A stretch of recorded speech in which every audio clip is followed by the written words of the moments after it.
नमस्कार दोस्तों। अपने दूसरे एपिसोड में हम राहु के बारे में ही बात करेंगे, परंतु राहु के बारे में कुछ और डिटेल्ड उपाय और इनसे संबंधित और कुछ ऐसे कार्यक्रम और ऐसे कार्य जिनसे कि राहु को अच्छा किया जा सकता है और राहु को अपने फेवर में किया जा सकता है। दोस्तों, राहु एक छाया ग्रह है। हम लोग सब जानते हैं कि ना तो राहु का कोई दिन है, ना ही राहु का कोई स्पेसिफिक स्टार है। ये एक शैडो प्लैनेट है, ये एक शेड है। और जब किसी भी चीज के ऊपर शेड आ जाता है तो उसका बेसिक पोटेंशियल कम हो जाता है, उसकी कार्य करने की क्षमता कम हो जाती है। और राहु यही करता है। जब आप कई बार प्रयत्न करने के बावजूद भी सफलता न पाए, लगातार असफलताएं आपके सामने आए, आप ईमानदारी से, मेहनत से और जी जान से काम करने के बावजूद आपको सफलता न मिले, कम मेहनत करने वाले आगे चले जाएं और आप जैसे अधिक मेहनत करने वाले पीछे रह जाएं, ऐसी स्थितियों में यह समझ लेना चाहिए कि किसी न किसी रूप से राहु और बुध में कोई समस्या है।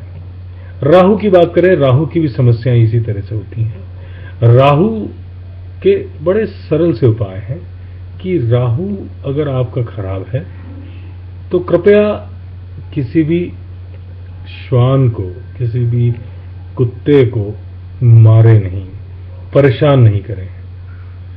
इत्मीनान से संडे, रविवार के दिन आराम से ईश्वर के मंदिर में जाएं, दर्शन करें। बजरंगबली के मंदिर में जाएं, दर्शन करें।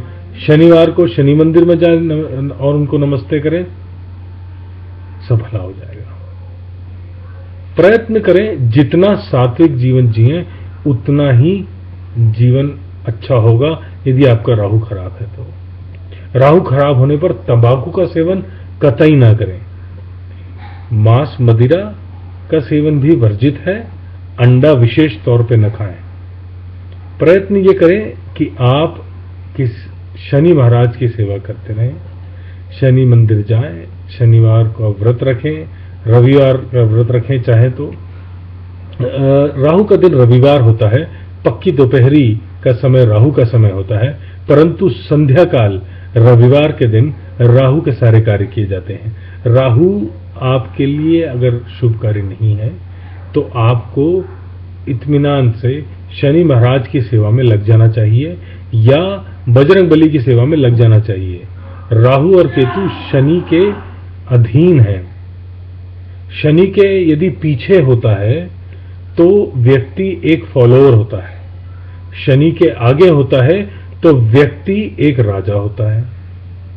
तो ये एक कॉम्प्लेक्स इक्वेशन है कि आपकी कुंडली में आप कैसे देखें कि आगे है या पीछे है, शनि के किस कॉम्बिनेशन में आता है। परंतु बड़ी सिंपल सी चीज है, बड़ा सिंपल सा टेस्ट है।